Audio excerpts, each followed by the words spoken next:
মায়ের কাছে আবদার করব আর সেটা হবে না, তা তো হয় না।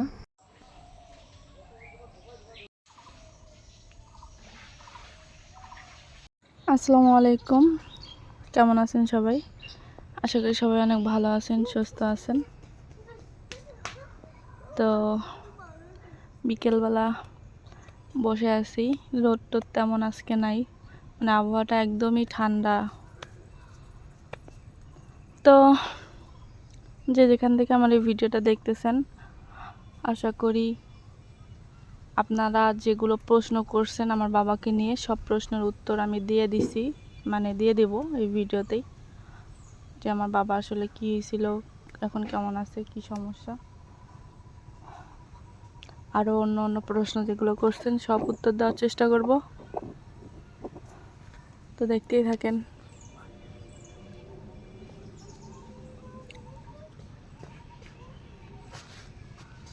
কি দিছো মাথায়? খুললা কেন?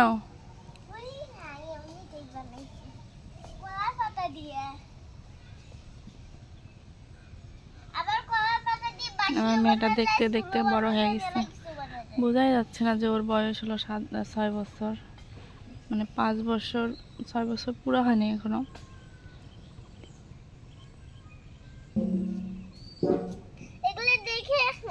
তারা আছি তো অনেকের কথা যে আপু পুকুরটা কি আপনাদের? নাই, আসলে পুকুরটা আমাদের না। হ্যাঁ, এই পুকুরটা হলো অন্য, মানে ওই পাশের বাড়ির, ওই যে ওই বাড়ির। এটা যখন অবদা খনন করছে, মানে এই রাস্তাটা হয়েছে, তখন এই পুকুর থেকে মাটি উঠায় ওই রাস্তায় দিছে। এটা অন্য জনের, আমরা কন্ট্রাক্ট নিয়েছিলাম, 2বার মনে হয় নিয়েছিলাম। একবার লুৎফা ভাইয়া নিয়েছিল, একবার হলো আব্বু নিয়েছিল। 2বারই লস খাইছে, এই জন্য আর নেয় না। আর পুকুরটা আমাদের না, পুকুরটা হলো মানুষের।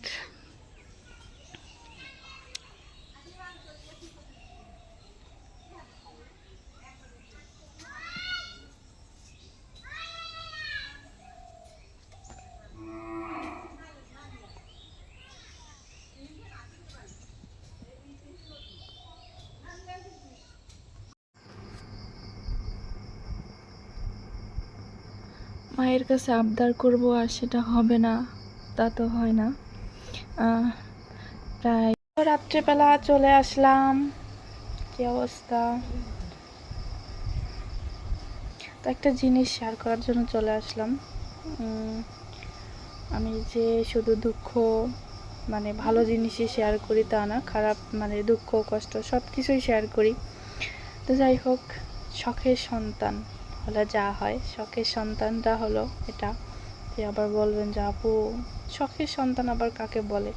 তো শখের সন্তান হলো তারা যারা হলো সন্তান মরে যাওয়ার পর, একাধিক সন্তান মরে যাওয়ার পর অনেক কষ্ট ডাক্তার দেখায়, কবিরাজ দেখায়, যেটাই দেখানোর পর যদি সন্তান হয় তাদেরকেই বলে শখের সন্তান। মানে আমি বলি, এখন কে কি বলে সেটা জানি না, কিন্তু আমি বলি তারা হলো শখের সন্তান।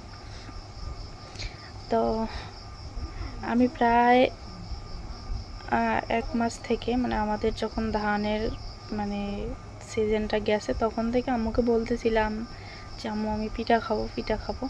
আম্মু বলতেছিল যে গরমটা কমুক, দাঁড়াও। তো তার মাঝখানে তো আব্বু অসুস্থ হয়ে গেল, সেটাও আপনাদের সাথে শেয়ার করছি। তো সেটাও আরও মানে কি সমস্যা হয়েছিল না হয়েছিল সেটা তো ইনশাল্লাহ শেয়ার করছি।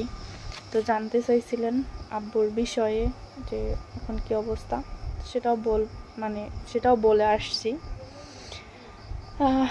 তো এখন রাত বাজে কয়টা? রাত বাজে 8:30। রাত বাজে 8:30। এখন হলো আম্মু হলো পিঠা নিয়ে আসছে, মানে অনেকক্ষণ থেকে ভাজতেছে। আমি বাইরে বের হই না, কারণ গ্যাসটা আমি মানে পিঠার যে গ্যাস, যে গন্ধটা, এটা আমি মানে এটা আমার ভিতরে গেলে আমি আর খাইতে পারি না। তো এই কারণে আমি ঘরের ভিতরেই কাজ, মানে টুকিটাকি মেয়েকে পড়াশোনা করাইলাম, টুকিটাকি মানে কাজ টাজ করা এই যে বসে আছি। আমার মেয়ে অবশ্য ঘুমাচ্ছে, এই যে এখন ঘুমাচ্ছে, পড়াশোনা করে হলো ঘুমাচ্ছে, আমি মানে ঘুম পাড়ায় দিলাম। আর এ পাশ দিয়া হলো আম্মু, মানে আমার মা, এই দেখেন। এটা কোনো কথা? এতগুলো পিঠা দিয়ে গেছে, মানে অনেকগুলোই ভাজছে। এখন এটা দিয়ে গেল, মানে আমি এই টাইপের মানে পোড়া পোড়া পছন্দ করি সাইড দিয়া, এজন্য এরকম করে ভাজছে। যে এটা পুরোটাই হলো আমাকে দিয়ে গেলো যে তোমার যে কটা মন চায় তুমি খাও। তো এজন্যই বলি যে শখের সন্তান হলে যা হয় সারপ্রাইজ পুরো। আমি আজকে জানিও না যে আম্মু আটা গুঁড়া করছে, কখন করছে। তো যাই হোক, এটাই হলো বাবা মার ভালোবাসা সন্তানের প্রতি। আর আপনাদের কমেন্টগুলো দেখে খুব ভালো লাগলো। তার আচ্ছা বলি সেই বিষয়ে, একটা বিষয়ে। তো যারা যারা খেতে আসতে চান অবশ্যই চলে আসবেন। আরেকটা বিষয় বলি, সেটা হলো আমি আবার শুটকি ভর্তা ছাড়া খাই না, খালা শুটকি ভর্তা করতেছে। যাই হোক, আরেকটা বিষয় সেটা হলো যে আমার আব্বুর কি খবর। আমার আব্বুর হলো এখন মোটামুটি সুস্থ আছে, আপনাদের দোয়া এবং ভালোবাসায়। অনেকেই অনেক মানে প্রশ্ন করছেন, খোঁজ খবর নিয়েছেন, আমার কমেন্টে এসে বলছেন যে আপু আপনার নাম্বারটা দেন। হলো আমার ভিডিওতে আপনার নাম্বার আছে কিন্তু আমরা খুঁজে পাই না কোন ভিডিওতে। তো যাই হোক, আপনার বাবার কি খবর, কি অবস্থা, আমরা খোঁজ খবর একটু নেই, কেমন আছে। তো যাই হোক, আব্বু মোটামুটি সুস্থ আছে, এখন মোটামুটি সুস্থ, এখনও পর্যন্ত কোনো ধরনের ব্যথা উঠে নাই। তো ডাক্তার বলছে যে 15 দিন পর আবার যাইতে বলছে। তো 15 দিন পর আবার নিয়ে যাব ইনশাআল্লাহ, যদি আল্লাহ সে পর্যন্ত ভালো রাখে, সবাইকে সুস্থ রাখে। তো আপনাদের কমেন্টগুলো যে আপু আপনার আমরা শুরুর থেকেই দেখে আসতেছি যে আপনি আপনার বাবা মার জন্য এটা করতেছেন। হ্যাঁ, আমিও করতেছি, আমার ভাইও করতেছে, শুধু যে আমি একাই করতেছি তা না, আমার ভাইও মোটামুটি এখন করতেছে আপাতত। যখন যেটা যে করবে। আবার জিজ্ঞাসা করছেন, আমি কিন্তু আমার ভাইয়ের কথা এই কারণেই বললাম যে আপনার ভাই কি আপনার বাবা মার খোঁজখবর নেয় নাই? না, এটা ভুল কথা যে নেয় নাই। আমার বাবা মার খোঁজখবর আমার ভাইও নিছে। তারপর আমরা তো দুইজনই, তাই না? সন্তান, এখন আমি খারাপ হই, আমার ভাই খারাপ হোক, তাদের তো সন্তান দুইটাই। তো যাই হোক, আমার ভাইও খোঁজ খবর নিছে। আর সে তো এখন বলতেছেন যে আপনার বাবা সুস্থ, আপনার ভাইকে দেখাইলেন না, আপনার ভাই আসলো না। মানুষের আন্ডারে চাকরি করলে যা হয়, সব সময় তো সব জায়গায় যাইতে পারে না বা আসতেও পারে না। তবে হ্যাঁ, যথেষ্ট পরিমাণের খোঁজ খবর নেওয়া, যেখানে যেটা লাগে, টাকা পয়সা বলেন বা যেখানে ফোন টোন দিয়ে কথাবার্তা বলা, খোঁজ খবর নিচ্ছে। আর আমার ভাইকে আমি কখনোই আমার ভিডিওতে দেখাই নাই, কারণ আমি ভিডিও করি নাই। হ্যাঁ, এখন মন্তব্য করতে পারেন, বিভিন্ন কথাবার্তা বলতে পারেন বা বলতেছেন। যাই হোক, আমার ভাই খোঁজখবর নিচ্ছে। আমার সাথে যত বড়ই খারাপ সম্পর্ক হোক বা খারাপ হোক, আমার বাবা আমার খোঁজখবর নেয়। আমি আমার খোঁজখবর নিলে কি আর না নিলেই কি, তাই না? আমার বাবা মার তো নিচ্ছে। আর বাবা এখনও সুস্থ আছে। আজকেও আমার ভাইয়ের সাথে কথা বলছে। আপনারা বিশেষ করে আমার ভাইকে নিয়ে কিছু বলিয়েন না প্লিজ, দয়া করে। আর আমি ওকে নিয়ে কোনো ভিডিও বা কোনো কথাবার্তাও বলতে চাই না। শুধু হ্যাঁ, চাই যে আমার ভাই যেন ভালো থাকে, যেখানেই থাক, যে অবস্থায় থাক, সুস্থ থাকুক, ভালো থাকুক, এতটুকুই চাওয়া। হ্যাঁ, তো আর বড় কথা হলো যে এখন আমি আপাতত খুব ভালো আছি, কারণ আমার বাবা হাঁটতেছে, ঘুরতেছে, ফিরতেছে, চলতেছে বা কথাবার্তা বলতে পারতেছে। ভালো ডাক্তারই দেখাইছি, সর্বস্ব ডাক্তার দেখানোর চেষ্টা করছি। তো এই হলো আমার কথা। আর কমেন্টগুলো দেখে সত্যি মন ভরে যায় যে আপু আপনি মেয়ে হয়ে এত কিছু করতেছেন, এত কিছু করতে পারতেছেন, এটা ভালো। আল্লাহ কাকে কখন কার পাশে দাঁড় করায় দেয় বা কারকে কখন কার পাশে রাখবে, থবে, সেটা একমাত্র আল্লাহই জানে, তাই না?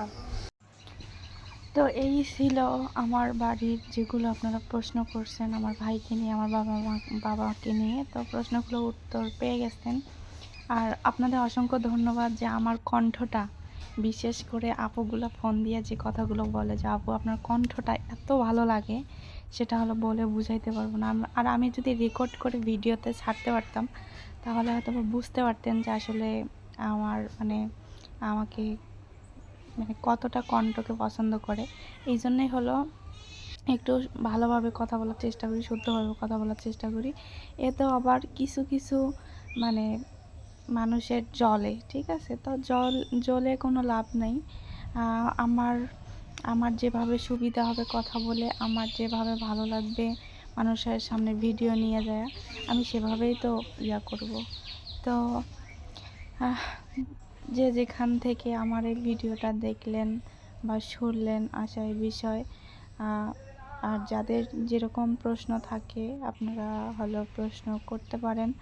আর তো এই জন্যই হলো আমার হলো শুদ্ধভাবে কথা বলা, তারপরও দু একটা ভুল হয়। তো ভুল ত্রুটি মানুষের জন্যই, মানুষই করে। একটা গরু ছাগল ভুল ত্রুটি করলে হয়তো বা আপনারা বলেন না যে এটা ভুল হয়েছে, কিন্তু আমরা যদি ভুল করি এটা আপনাদের চোখে পড়ে, কিছু কিছু মেয়ের, দুই একটা মেয়ের। তো ঠিক আছে, তো তো যে যেখান থেকে আমার এই ভিডিওটা দেখলেন আবারও সবাইকে অসংখ্য ধন্যবাদ। তো সবাই আমার পাশে থাকবেন, সাপোর্ট করবেন। তো আজকে এ পর্যন্তই। আল্লাহ হাফেজ।